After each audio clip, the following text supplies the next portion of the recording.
Hello, hello, hello, and welcome to the one and only Hood Tennis TV.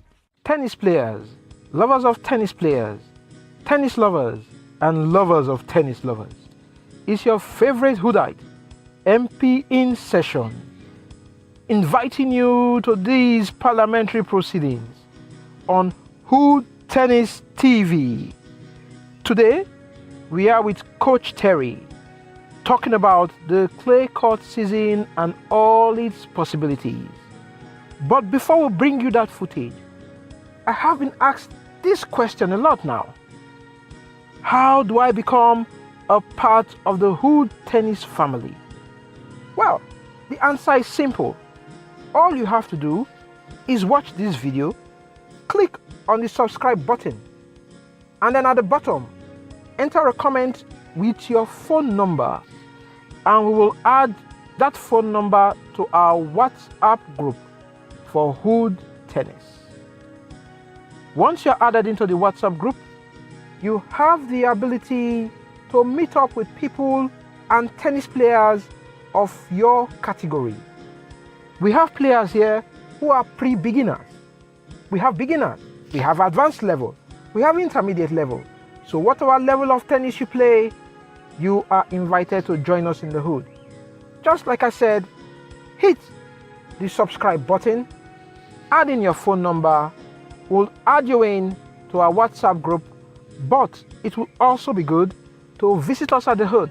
Let us see your level of tennis, let us see your level of interaction, and then we'll know how and where you fit in.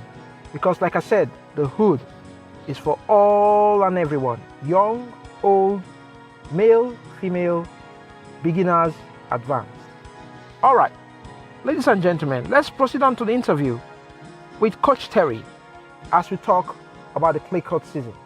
This interview happens right in the Hood, with balls zipping around left and right. Risky, you'll say, but absolutely worth it. Just watch. Hello, ladies and gentlemen. Welcome to the Hood again. We've got the members of the Hood here. People are playing tennis. You'll actually see them at the end after the interview, because we'll turn around and actually show what's going on the court. But for now, we've got the person we'll call Coach Terry here, along with MP in session, William himself. All good, another lovely day. Terry, you're welcome. Hi, how you doing? Oh, good. This is good. We've actually decided within the Hood that we'll have to try and let people know that we enjoyed this game as well, like everybody else. Yes. Irrespective of the location, we enjoyed this game. Yes. This is Plumstead. This is what we call the Hood. This is what we call the Hood. The Hood brings up the roughest and the toughest and the baddest. The baddest and the meanest. You know? Yeah, we're actually heading to Central London and win tournaments, aren't we? Yes. That's it. All right. So today we're walking into the clay court season, and we're looking at tennis generally, WTA, LTA.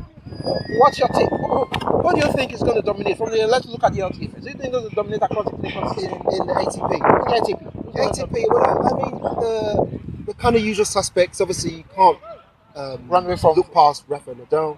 True. People like Dominic Thiem, and then you got clay court specialists, Carreño Busta. Yeah.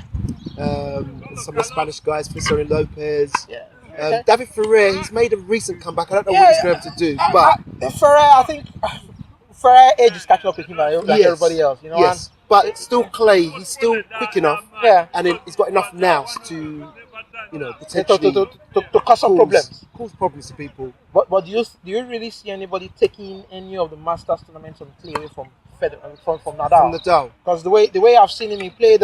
Was it Davis Cup recently? yes, Yeah. it was Davis Cup. And he was. He looked back to his brilliant best. best again. Yeah. Is there any chance? Does anybody see any chance? Well, to be honest with you probably say no in the form that he's in, Yeah. and I think Nadal is on a mission. Yeah, you can see the way he's focused. He's missed a lot of this season so far through injury, Yeah. and he doesn't like that. And he's one of those guys that, if he's fit, he plays. Does he stand a chance of catching up with Federer's Grand Slam record? Any chance at all? Well, it's possible. It's Possible. just How many well- years do you think he needs? well. This is it. This is the key because All right. look. Let's be honest. Yeah. Nadal's favourite surface is not grass.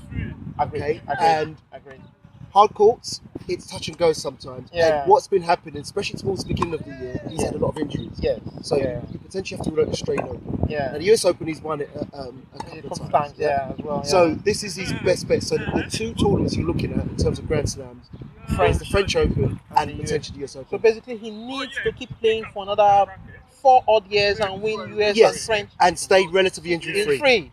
And then that's a tough call. Then you have to look at the other factor. Yeah. Now Roger Federer. As soon as the grass season rolls around, his confidence excels through the roof. He's a very good hardcore player, and as you saw at the beginning of this year, he won the Australian Open. So, and he's got a chance at the US Open. Yes, he's got a chance everywhere except the French. Exactly. So I personally, I actually believe that Nadal has no chance catching up Federer with it's very difficult. I mean, the issue is, I think if Nadal could stay injury free for, like you said, a period of 4 to 5 years, relatively free, because you're not going to do that. And obviously, I was Nadal now, 32, 31, 32. Yeah, I think about. So you're looking at this. The way Nadal plays, the demands he puts on his body, it's going to be very difficult for him to actually get there. Yeah, but young kids coming up in the ATP. Is there any room for them to actually take over from the likes of the Federers and the Nadals and the Wawrinkas and the Djokovic? Because it seems as if these old, they're supposed to be tired, but they are still there. It seems to be they're not giving these young guys a chance. Is there any room in the next 1, 2, 3 years that you see the likes of what's his name, Zverev and Kyrgios and Coric with Rublev and co? Any chance for those kids? There is, but the thing is, it's like previous generations of tennis players. Yeah. If you want to take over, you have to beat the guys at the top of the game. We've seen it previous generations. What did Roger Federer and Novak Djokovic and Andy Murray and Rafael Nadal do? Yeah. They knocked the likes of Sampras out. And they pushed them out. Yeah. You have to do the same. Yeah. From at the moment, I'm a little bit worried because these players don't seem to have the tactical understanding of how to play tennis against these top guys. Yeah, but I see. My problem, I see that it's a consistency because I like the last time that Kopenhagen beat Federer recently. He lost. Yes. So you see, so these young guys. I think part of what I see as part of their problem is the ability to be consistent enough to go through the rounds after beating some big players and then go on to win the top tournament. Yes. So if they can't manage that, where's the room for them? I think that it's still a problem for you to now say yes. The next star coming in after Federer and Nadal will be. Yes, I at the moment I cannot see that. Yeah, I mean, there's potential. I look. What would say there's potential? I would say that someone who has the tools already would be someone like Nick Kyrgios, but the issue is mentally, he doesn't seem strong enough to be able to do that. But he has the necessary playing tools and all the body and the shots. Yeah, to manage it. And if you see him, Kyrgios is quite strange. Mentally, he's not there. If you put him against Federer, Nadal, Murray, or Djokovic, he plays his best game. Yes. If you play someone who's below the top 50, it's like you can't beat them. Yeah, I agree. Because of mental blocks, like there's nothing. It's like I'm expected to win, and then his game falls apart a bit. And Kyrgios can go missing in games. I've seen Kyrgios, and he's won the first set 6-3. Yeah. And he lose the next 7 games. Interesting. Yeah, he would just go away. Yeah, absolutely. Yeah, but he has great talent, So that buttresses my point to say that there is nobody that will see from the young kid that will say this person is actually going to dominate. I mean, everyone's hoping that Zverev will be the one. At the moment, I still think he lacks maturity at the moment. The way I'm looking at him. He does have great shots, You look, being so tall, and he's got his backhand wing's better than his forehand wing, for sure. But he does have great shots. He doesn't have a complete game. Zverev coming to the net is still an issue. Yes. Zverev understanding when to go for big winners at times, still an issue. Yeah. So still right now, still not there. You cannot say he has the game that would say yes, will dominate totally and add or dominate totally on grass. There or is dominate one because kid. that's how we look at it. You understand? I agree. Now we're looking at there's a new Japanese kid. Yes, coming out. that's the one I was looking at. But the issue is, I think size has a factor. I mean, if you look to someone like Nishikori, now the guy has good strokes, but I think the way you're an average tennis player, you have to be 6 foot, maybe between 6 foot and 6'4", right? In order to be dominant, because I tend to disagree with the height thing when it comes to tennis. the only thing I would say is what it does is it serves, right? Because Yeah, it does- if you can it does- start the it does point serve off with with a big dominant stroke, one. you're more than likely going to win the point. Yes. Yeah. I agree. Now, what I has agree. to happen is he has to play extended matches. He always has to play Yes. maximize the sets. Now, because if you're in tournaments and you're doing this, if you do this for 3 rounds in a Well, you row, can't- you can't- you run out of gas. But he has built his game around Djokovic's style of tennis. Yes, So but you can't- Djokovic is a taller guy. Yeah, but he's Djokovic is also a grinder, irrespective of the fact that he actually has big shots and could clean out matches, big baseline. You know, he's got a good baseline Yes, game and great all that. defense, Yes, moves, great counter-attacking skills. But when you build your game around somebody like Djokovic, then you should expect that you would find your way to the top. You will have to grind out matches because your defense has to be up to scratch, which is what he's doing. Yes. So he's grinding out matches now. I believe with time he will build up his attack game or his Yes, that has to his get killer better. instinct. Also, his killer instinct. he needs 3 points in his serve.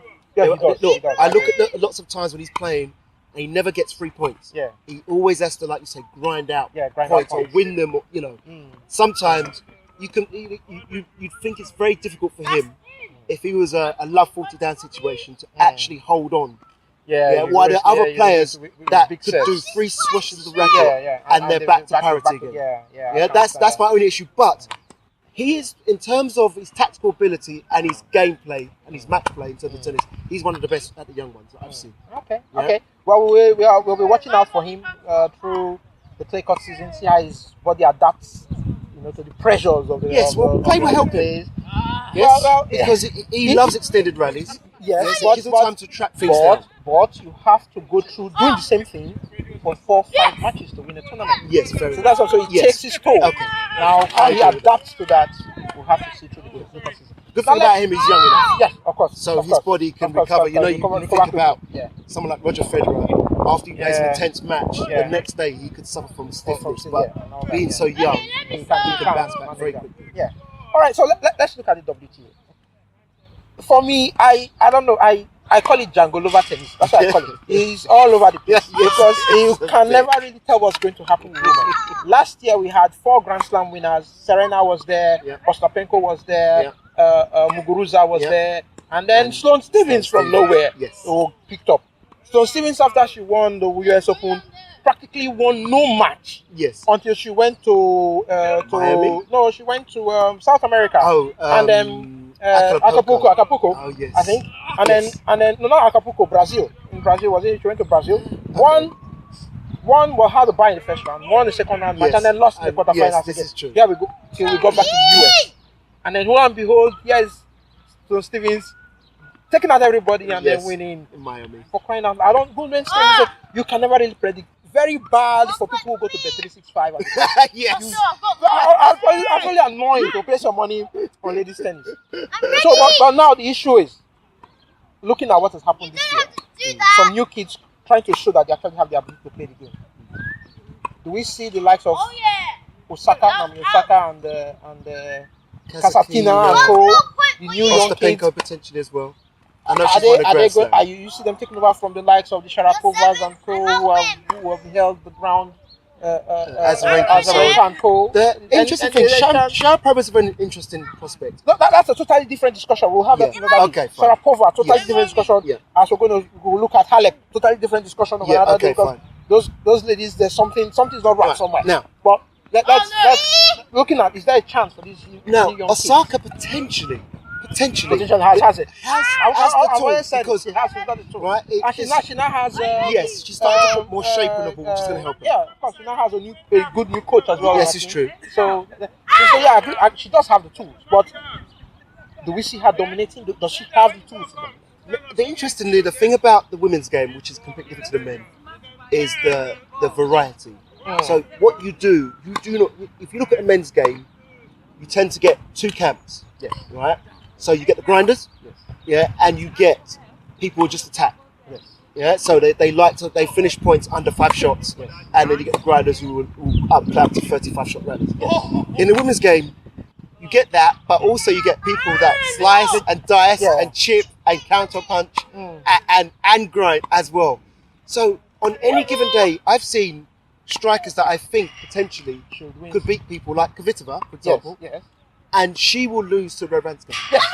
Yes. That's what I'm saying. This the Jangalova of WT. It's absolutely crazy. And then another day, Vitova will come onto the court and take out Radwanska 6-1, 6-1. That's right, yeah. So it's a big. I don't understand how. Is it a mental thing with the ladies that you can't have somebody? Okay, I'm here, beat me. You know, get there is get one. very far to the There is finals, one. to semi-finals, finals of Grand Slams. You know, Halep Price. No, there is one. Who's that? But she's been off for a category. Who's that? No, let's leave Serena. Let's leave Serena out of this. Let's leave Serena. Serena she's the, everybody. That's who everybody looks up to in relation to the ladies' game, because the idea is she tries as much as possible to bring her A game every time she gets into the court. But, and she's got an important thing which men have is a great serve. Just to show exactly what I'm trying to say, she left. And looking at the mandatories across the women's game and the Grand Slams, it was just spread across. Anybody who came with their head in the game, won it. Yes, you're right. If you could stick out, if you could just string 2 or 3 victories together, you have a chance of winning the tournament. Looking at Ostapenko and how she plays her game, but the ability to actually be able to dominate the game is too risky. Too risky. Not mature enough to actually hold down and say yes, beat me the way Serena is. You have to give her a prop. She's only 20. So yes, I agree. If you think about that, give her 2 years on the the tour. She has a chance to modify. The other one who disappoints me a little bit. My question here is that is it that the coaches in the ladies' game are don't provide the mental toughness as they provide in the men's game? Because look at Keba, for example. 2016 extremely dominant. 2017 nowhere to be found. Yeah, she did not change her team for the same people. Yes, but yet something just went ill. Well, what really is the problem? I don't know if that's mental, but I think it's a problem for maybe the women's, but it can be for anyone. Yeah. When you win something, your routine changes. Yeah. You now have more people around you, more people want to speak to you. This can be very distracting for certain characters. For example, some people, if they came into a lot of money, would never change. But some people, that would bring out all the bad things that they have, bad characteristics out of them. Now, potentially, this could have happened to something like Kerber. She won 2 Grand Slams in a year. Right? Now, when you trained, there was probably no one there. Now there's 10 to 20 people watching. Yeah. People want your time. So that means she's probably, what she's done is, what she probably had to learn to say, and maybe she's doing it now, is to say no. Okay. You cannot say yes to everything, even though you have this. You do duties, but that brought you where you that was. is why you have a team around. Yes. Understand? So that means the team is not managing. Fair enough. But then again, ultimately, as in tennis, it's quite unique. The player's the one in charge. Yeah. The player does the hiring, the firing, and appoints the team. Yes, you do have people around you, and they will advise you. But at the end of the day, it's your decision.